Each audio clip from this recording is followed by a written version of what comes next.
మార్చి 5 years ఒకసారి మేము engine కూడా మార్చుకోవాలి సార్. 5 సంవత్సరాలు ఒకసారి మార్చాలి. ఉప్పు నీరే కదా మంది. ఒక బోట్కి వచ్చేసరికి ఎక్స్పీరియన్స్ 10 years వరకే ఉంటుంది సార్. అది ఇది ఏమంట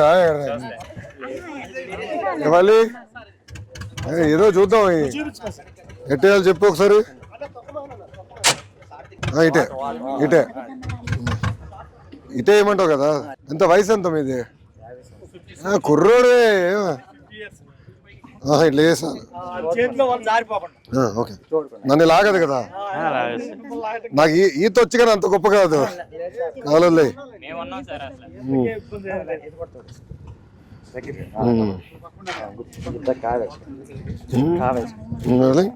అది ఎట్లానా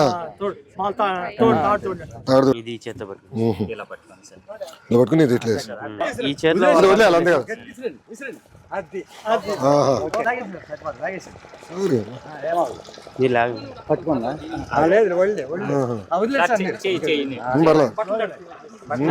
తడిస్తే ఏమవుతుందిలే, ఏమవుతుంది ఉప్పు నీరు పర్లేదమ్మా. దా అంత నడిచిన పాదయాత్ర ఇదే ఉందిలే. ఏం చేయాలి చెప్పు. ఆదాయం పెంచాలంటే ఏం చేయాలండి? మాకు సంవత్సరం ఒకసారి వాళ్ళు మాకు సబ్సిడీలో కొంచెం సబ్సిడీలో వస్తే మాకు కొంచెం రుణాలు బాగుంటాయి. వాళ్ళు బోట్లు ఇంజిన్ 5 సంవత్సరాలు, బోట్ ఎన్ని సంవత్సరాలు వస్తుంది నీకు? 10 సంవత్సరాలు వస్తుంది. ల్యాండింగ్ సెంటర్ లేదు సార్.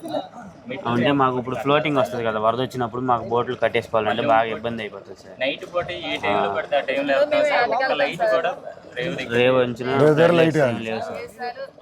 వేరే ఎక్కడన్నా బాగా తయారు చేస్తారా? ఇప్పుడు ఫిషింగ్ హార్బర్ లాంటి అవి చూస్తే చాలా, అది ట్రాలర్స్ పనికి వస్తున్నాయి. ఇలాంటి బోట్లు పనికిరా. నేను చూసిన హార్బర్. ఈ చేపకి ఎంతగా అమ్ముతారు? ఒక కేజీ 500 ఉంటుందండి. కేజీ 500 ఉంటుంది. ఇంత పెద్ద చేప ఎన్ని రోజుకి ఒకసారి పడతారు?